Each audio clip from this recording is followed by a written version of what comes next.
Hi, this is Greg with ETX. Today I want to share with you some facts about household ants. I'm not really going to go into detail about any specific species.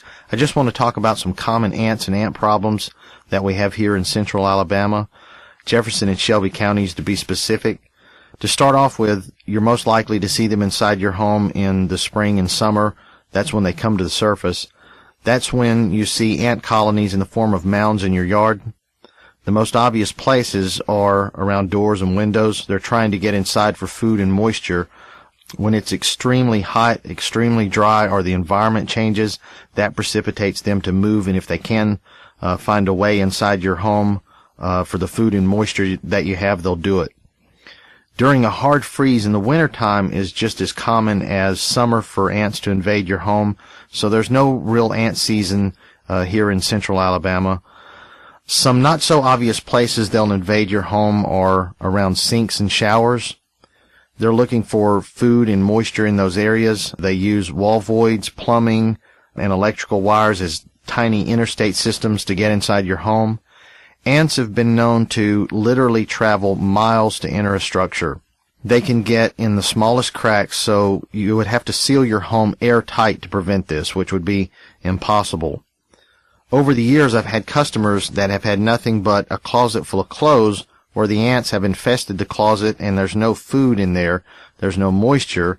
So the question I often get asked is, why did they get in there when I have a pantry full of food in the kitchen? And my best answer to that is they haven't found the kitchen, but they found some alternative food source, and that's why they're foraging for food in your clothes closet. I also suspect that they may be attracted to the starch that's commonly used on clothes. That leads me to a very common place that you'll find ants, and that's your food pantry.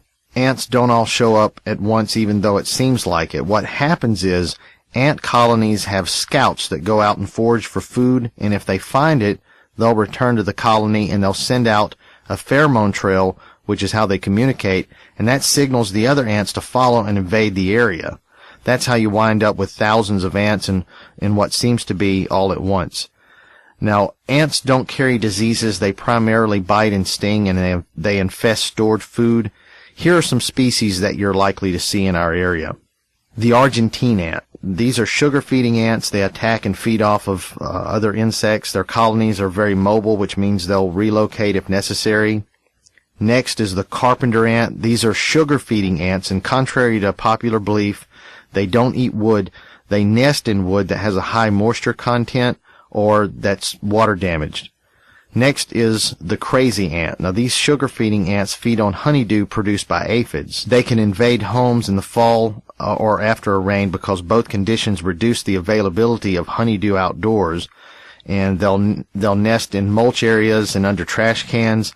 They're easy to spot because they're very erratic, and that's how they get their name. Next is the little black ant. These are sugar and protein feeding ants. They feed off of both, and they nest in your lawn behind the siding of your home, and you can even find them in wall voids.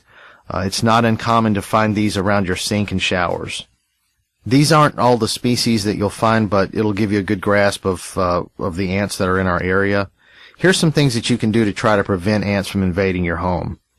Number one, clean up food debris. This is obvious, and most people clean up crumbs off of the table and floor, but you should also periodically empty your pantry and clean food debris out of there.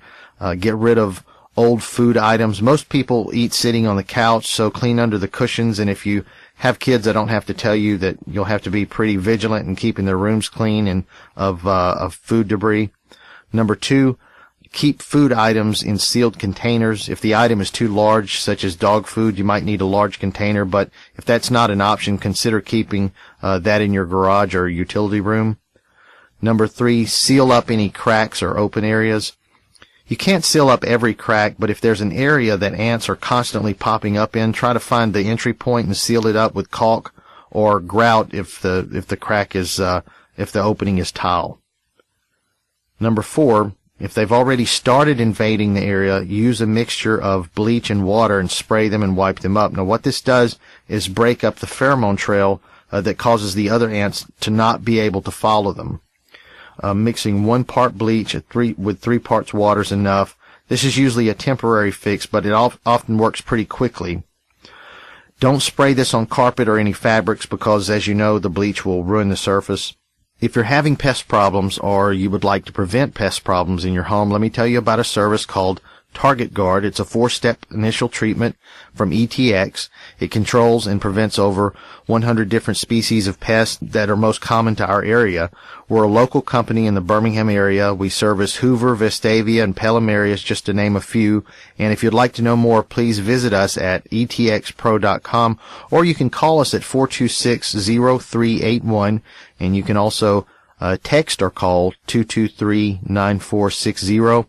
I hope this has been helpful to you. This is Greg with ETX. I'll see you next time.